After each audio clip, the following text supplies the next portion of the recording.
Sa panahon ni Duterte, di ka mahadlok maglakaw-lakaw din sa Divisoria o gabi. Bisag asa nga lugar, di ka mahadlok og lakaw-lakaw. Kay protektado ta nga kita nga mga sibilyan. Pero karon nga karon dili pwede. Ug daapon ka dia. Maglakaw-lakaw ka karon kay mga tao karon nabalik na masasbisyo. Gay katong sa panahon pa sa amahan linaw gi kayo ang syudad sa Cagayan de Oro. Di may mahadlok among mga anak manguli og tungang gabi kay kabalo gid may safety nahipos gid ang mga droga ba. Munang kuan gid may nga amo gid ang ipursyo nga mudagan gid sa Inday Sara. Ayo kayong iyang gibuhat nga mudagan gid siya kinanglan gyud nga iya gyud kuhaon nga siya gyud dumadaog gyud kay para sa ako Duterte gyud ko. Og maayo gyud kay aron nga kini nga tong mga problema karon parte aning mga adik-adik daghang kay mga adik-adik daghang kayong ilang mga matay tungod aning adik-adik nga dili magkasulbad kuhay kasulbaran.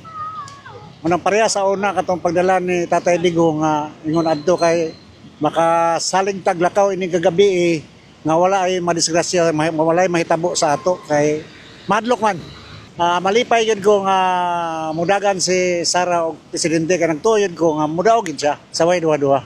Ay dako kay kalipay sir kay para masugpo na mga droga ba mga bagtang nga mga droga na mga damay nga para droga kana mga sikop na sila kaya ang droga daghan krimen mahitabo kadaot makabungkag sa pamilya mga bata mapasagdan o yun kayo sir.